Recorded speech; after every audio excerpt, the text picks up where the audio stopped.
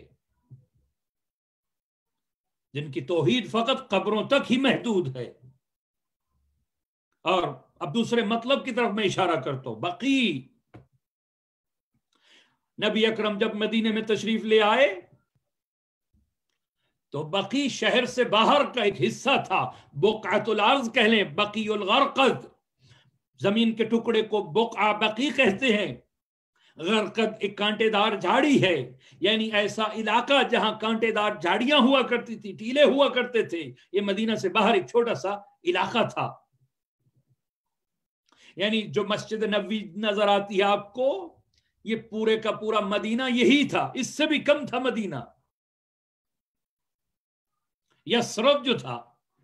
لیکن نبی اکرم جب تشریف لے آئے اور پہلا مہاجر جو دفن ہوا ہے جنت البقیع کے اندر، وہ بھی خود نبی اکرم نے فرمایا کہ اس کو یہاں دفن کیا جائے. وہ کون ہے؟ عثمان ابن مظعون، انتہائی جلیل القدر، بہادر، شجاع انسان. مولا علی نے جسے اپنا بھائی اور دوست کہا ہے، جنگ بدر میں جو بہادری سے لڑا ہے، حبشہ جس نے ہجرت کی ہے، رسول جسے دوست رکھتے تھے. کتنی محبت تھی رسول کو عثمان ابن مظعون سے. 3 ہجری میں عثمان ابن مظعون کا انتقال ہو جاتا ہے. نبی اکرم نے فرمایا کہ اسے اس جگہ پہ دفن کیا جائے، جس کو نبی جنت قرار دیں، جنت البقیع کہے نبی. اس جنت کو اجاڑا گیا. قبر بنائی گئی عثمان ابن مظعون کی، بالکل آخری باؤنڈری پہ قبر جنت البقیع کے.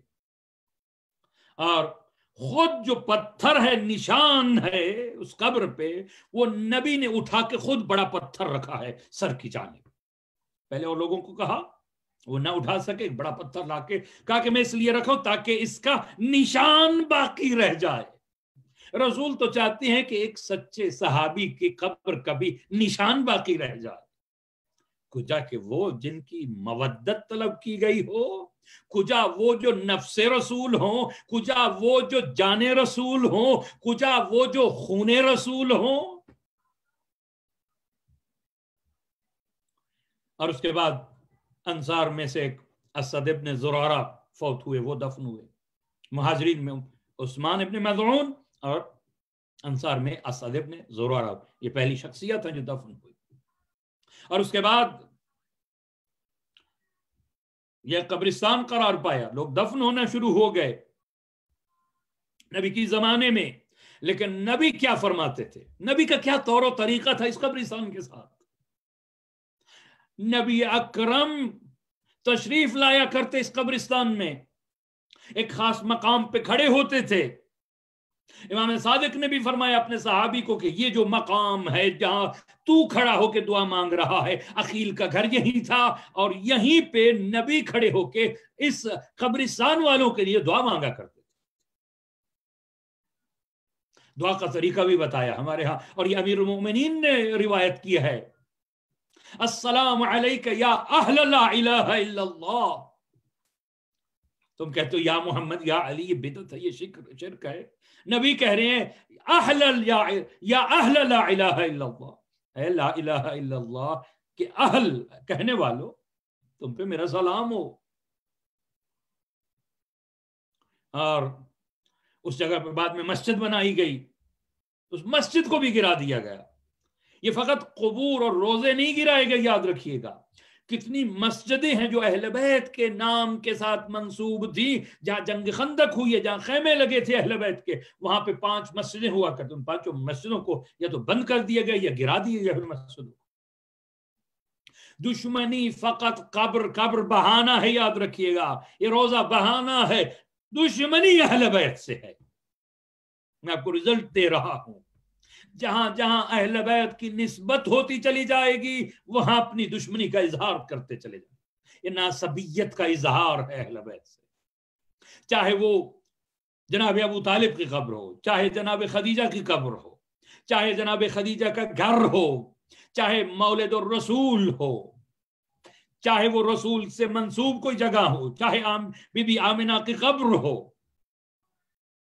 اتنا ظلم کیا گیا. کیا خوبصورت کسی نے ایک لکھا ہوا تھا کہ کسی کے ماں باپ کے قبر سے کو ایک پتھر بھی ہٹا دے کیسا ری ایکشن آتا ہے. یہاں اہل بیت کے افراد کی قبروں کے ساتھ یہ ظلم ہوا اور مسلمان خاموش ہے. خاموش رہنا گویا ظالم کی حمایت کرنا ہے. ہر مومن کو، ہر مسلمان کو جس کا بھی تعلق قرآن سے ہے، بلکہ میں کہتا ہوں جو انسان ہے، یہ انسانی ورثہ ہے. آج بھی بہت ساری ایسی تنظیمیں ہیں جو انسان سے وابستہ پرانے عمارتوں کو، ورثوں کو باقی رکھنا چاہتے ہیں. کجا کہ اسلام کا ورثہ ہو. جو نبی اپنے زمانے میں دیکھ رہے ہیں فاطمہ بنت اسد کو خود دفن کر رہے ہیں اور کہتے ہیں کہ یہ میری ماں تھی، میری ماں کے بعد. لحد مبارک خود کھو دی ہے، اپنا قمیض کفن کے لیے دیا ہے. اسی طرح نبی کا یہ طور و طریقہ تھا، عبادت کیا کرتے. تم کہتے ہو جہاں قبر ہو وہاں عبادت نہیں ہوتی، یہ بھی ایک دلیل دی جاتی ہے.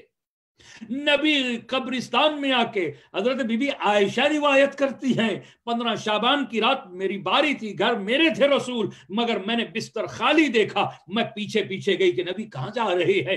نبی جنت البقیع میں آ کے عبادت کر رہے ہیں. جسے نبی جنت قرار دے، جسے نبی عبادت کی مقام قرار دے، کہتے عبادت نہیں ہوتی. مقام ابراہیم کو اللہ کہہ رہا ہے مصلی قرار دو، نماز پڑھنے کی جگہ قرار دو. فاتخذوا مقام ابراہیم جو ہے وہ کیا ہے؟ ایک پتھر ہے جہاں پہ ابراہیم کے قدموں کے نشان ہے. جو بھی طواف کر لے اس کے پیچھے جا کے اس کو سامنے رکھ کے 2 رکعت نماز پڑھنا واجب ہے اس پہ.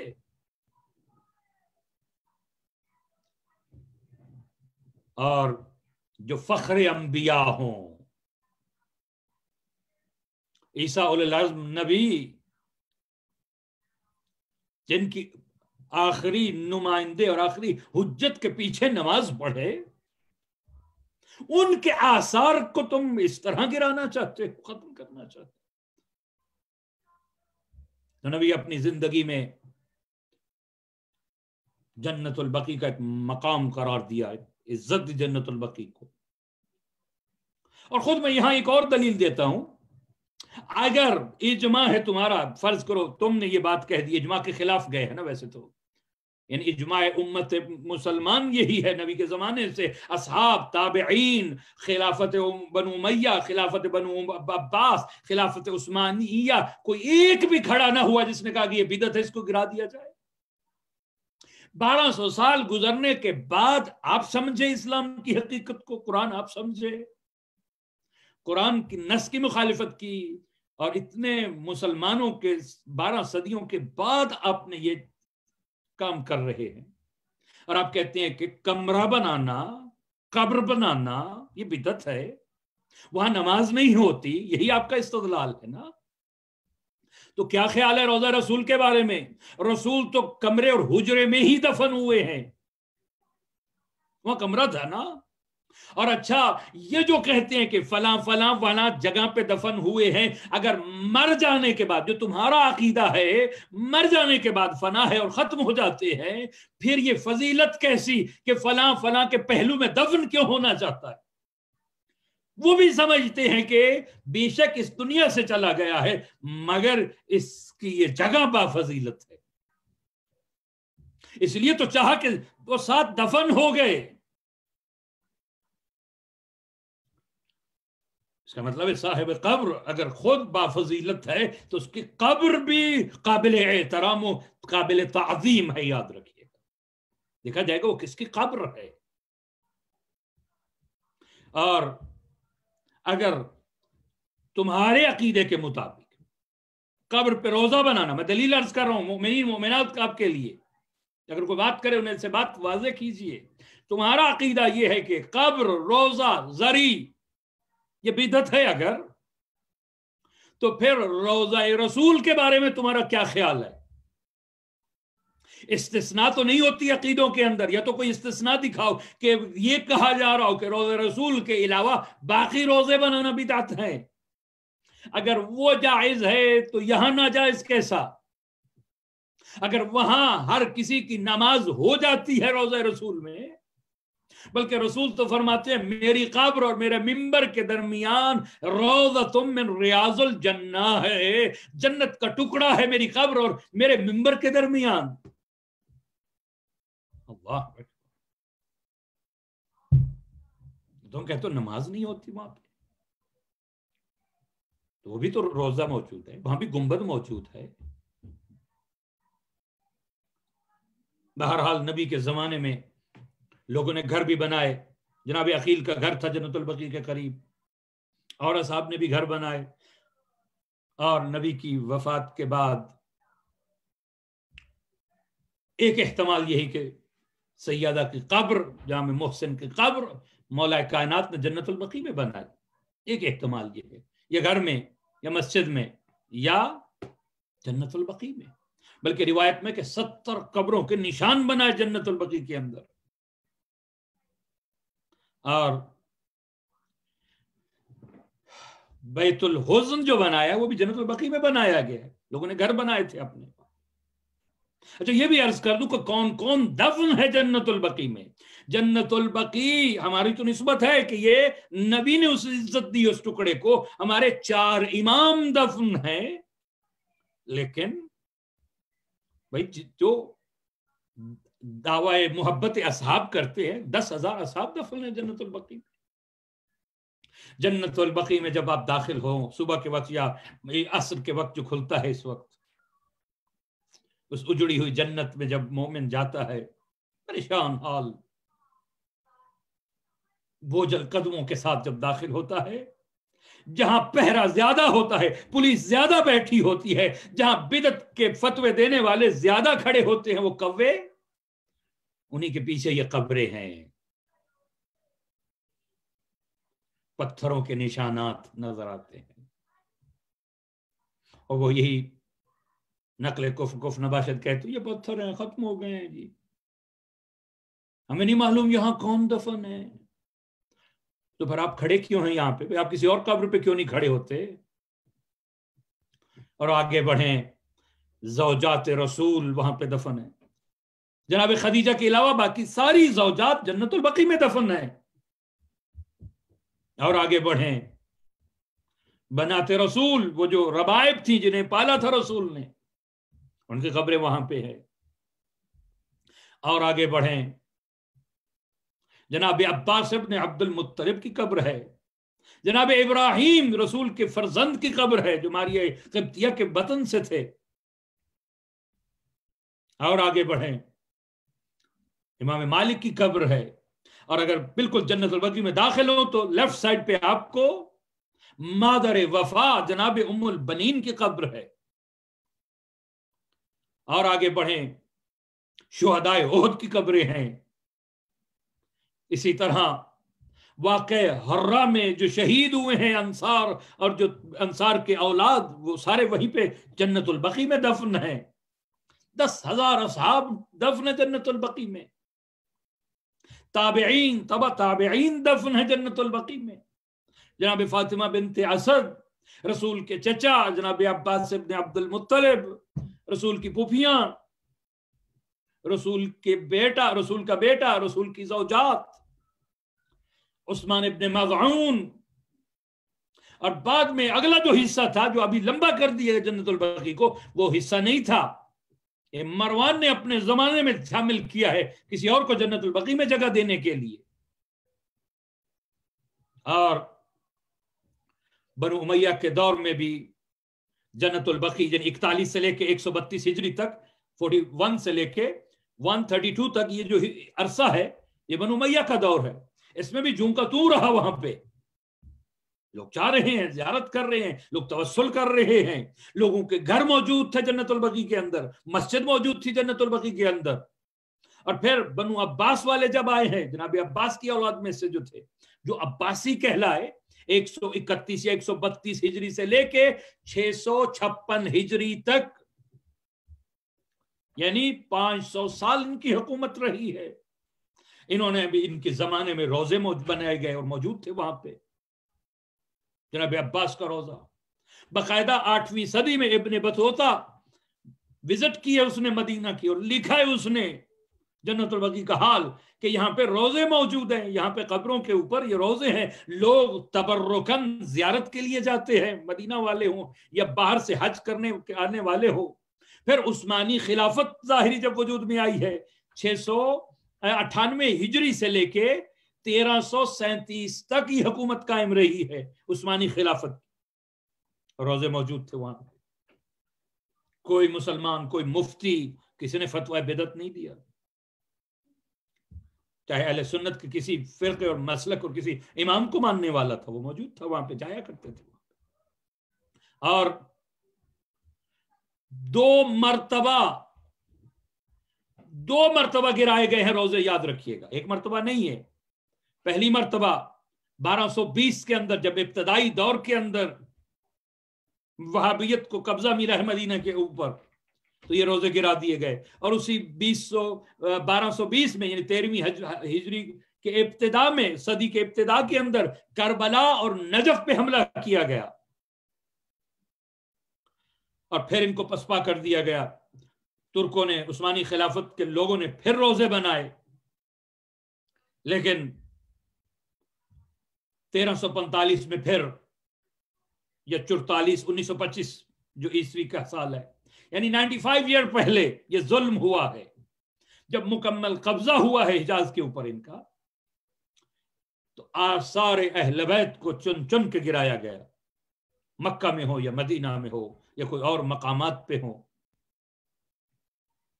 یہ ان کی جنایت ہے، اہل بیت کے ساتھ دشمنی ہے. جو اب بھی پیچھے ایک نیوز آ رہی تھی، آپ نے بھی دیکھی ہوئی سوشل میڈیا پہ، عمر ابن عبد العزیز کی قبر کو کسی نے اکھاڑا ہے نقصان، اور الزام شیعت کو دیا جا رہا ہے. دیکھیے، دنیا جانتی ہے کہ یہ قبروں سے دشمنی کرنے والے کون ہیں. ہم مذمت کرتے ہیں کسی بھی قبر، چاہے عمر ابن عبد العزیز ہو، وہ اپنے زمانے میں اس سلسلہ بنو امیہ کے اندر وہ واحد ہے کہ جسے دنیا نے لکھا کہ وہ عادل تھا. کیوں؟ اس نے سادات کو فدق واپس کر دیا تھا، اس نے علی پہ سب کو شتم بند کر دیا تھا. شاید اسی جرم میں اس کی قبر کو بھی گرائی گئی. حجر ابن عدی کی قبر کو نقصان پہنچایا گیا، اور یہ داعش جب آئی تھی تو یہی دعویٰ کر رہی تھی کہ ہم جا کے کربلا اور نجف کو ویران کریں گے. ان کا دعویٰ یہی تھا، ہم شام میں جا کے ان روزوں کو گرائیں گے. مگر جس چراغ کو خدا جلاتا ہے اس کو بجھا نہیں سکتا.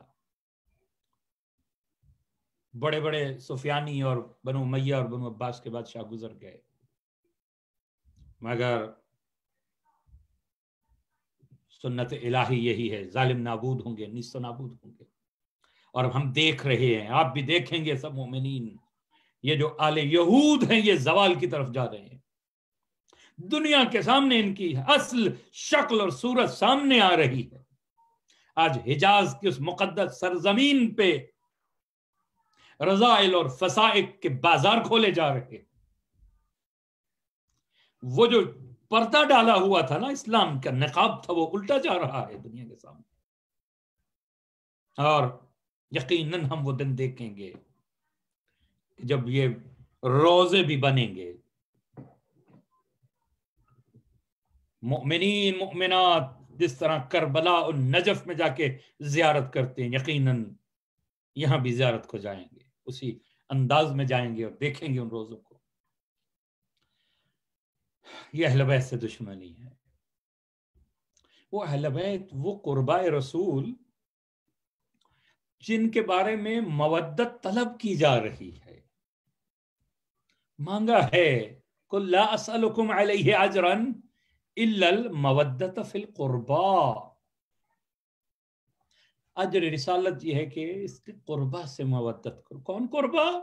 پوچھا گیا نبی سے یا رسول اللہ یہ قربا ہیں کون؟ آپ نے فرمایا علی و فاطمہ و حسن و حسین، یہ میرے قربا ہیں.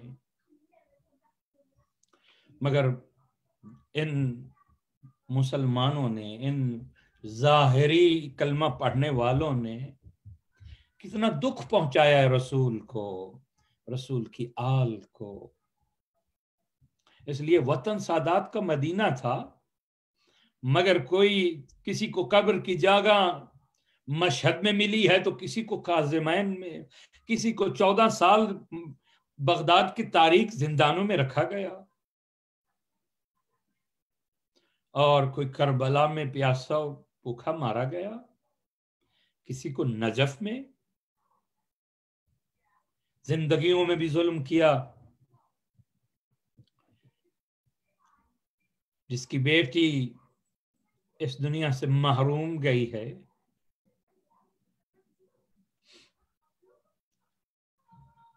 بلکہ میں کہا کرتا ہوں کہ زندگیوں میں، جن کی زندگیوں میں یہ ظلم ہوا، ان سے بعید نہیں ہے ان کے ماننے والوں پہ، اسی فکر رکھنے والوں سے کہ وہ قبروں کے ساتھ کیا احترام کرتے، جنہوں نے خود ان ہستیوں سے ساتھ ظلم کیا.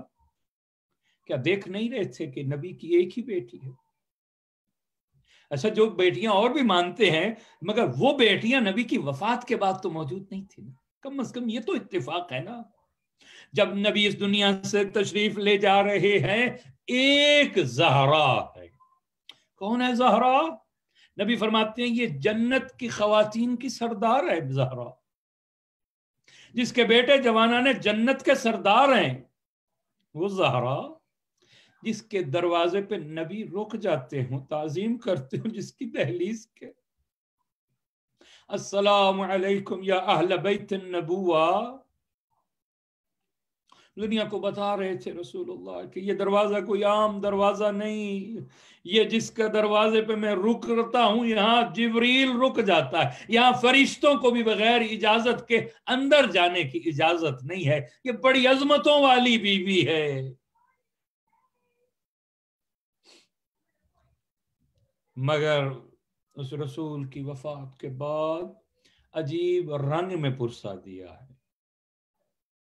اس کے دروازے پہ لکڑیاں لے آئے مسلمان، اس کے دروازے پہ، اور جب آواز آئی اندر سے کہ تمہارے نبی کی بیٹی گھر میں ہے، حسنین گھر میں ہے، جواب آیا وَإِنْ اگر ہوں تو ہوں، ہمیں اس سے کوئی غرض نہیں.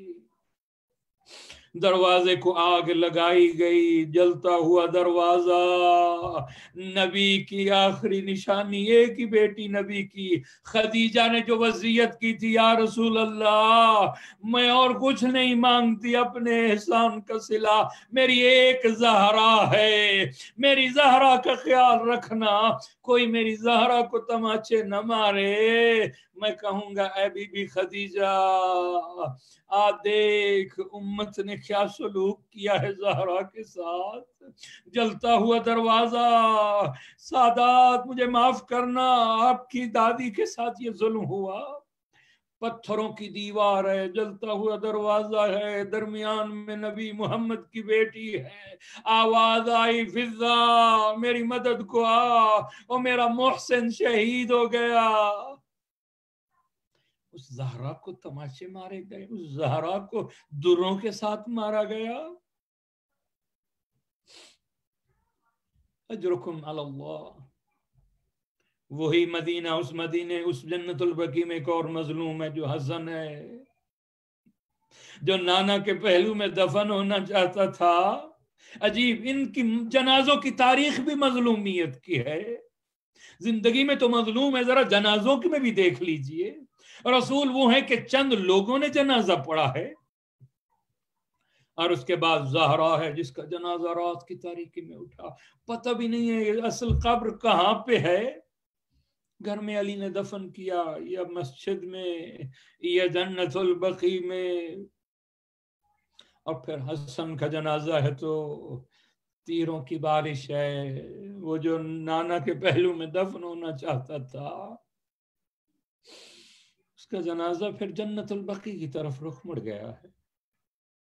اور کون ہے جنت البقیع میں؟ آپ کا اور میرا بیمار امام سجاد، وہ جو کربلا کی مصائب کا ترجمان ہے، وہ جو بابا کا سفیر ہے، وہ جو دعاؤں کے ذریعے سے دنیا کی ہدایت کرتا رہا، سید سجاد، اس کی قبر ہے جنت البقیع کے اندر۔ وہ جو باقر العلوم ہے، وہ جو جعفر صادق ہے، دنیا کے امام جس کے مکتب کے شاگرد ہیں، اس کی قبر ہے جنت البقیع میں۔ بس ایک روایت ذہن میں آ گئی اور اسی پہ ختم کرتا ہوں۔ ایک مرتبہ اسی مدینہ میں امام جعفر صادق کے گھر بھی آگ لگائی گئی، اور آگ جب لگی ہے تو بچے چھوٹے چھوٹے، خواتین خوف کے عالم میں امام کے گرد اکٹھے ہو گئے۔ امام نے جب بچوں کی اضطرار اور پریشانی کو دیکھا ہے تو رونا شروع کیا۔ بعد میں زرارہ کہتا ہے مولا گھر میں آگ ہی تو لگی تھی، آپ روئے کیوں ہیں؟ امام رو کے کہتے ہیں زرارہ میں اپنے گھر کے نقصان پہ نہیں رو رہا تھا، جب گھر میں آگ لگی تھی نا میں نے دیکھا بچے ایک کمرے سے دوسرے کمرے میں جا رہے ہیں، بڑے پریشان ہیں، میرے ارد گرد اکٹھے ہو کے رو رہے ہیں۔ مجھے 11 محرم کو اپنی دادی زینب یاد آ گئی، مجھے شام غریبہ یاد آ گئی، جب خیموں کو آگ لگی سادات کے بچے صحرائے کربلا میں بکھر گئے، جیسے تسبیح کا دھاگا ٹوٹتا ہے اور دانے بکھر جاتے ہیں۔ سادات کے چھوٹے چھوٹے بچے، وہ یتیم جن کے باپ تو کربلا میں شہید ہو چکے تھے، گھوڑوں کی ٹاپوں کے سموں تلے آ کے پسلے گئے۔ الا لعنت اللہ علی قوم الظالمین وَسَيَعْلَمُ الَّذِينَ ظَلَمُوا أَيَّ مُنقَلِبٍ يَنقَلِبُونَ۔ بار الہ ہماری اس قلیل سے عبادت کو اپنی بارگاہ میں قبول و منظور فرما۔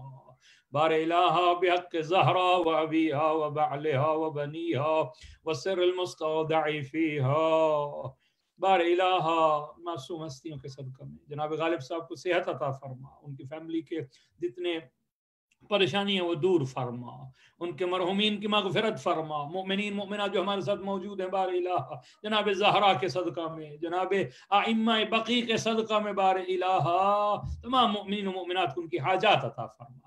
بار الہ وہ دن دکھا کہ ہم جنت البقیع کی تعمیر اپنی آنکھوں سے دیکھیں، ان روضہ اقدس کی ہمیں زیارت نصیب فرما، ان قبور کی زیارت نصیب فرما، ائمہ بقیع کی ہمیں شفاعت نصیب فرما۔ بار الہ ہمارا شمار اہل بیت کے چاہنے والوں میں فرما۔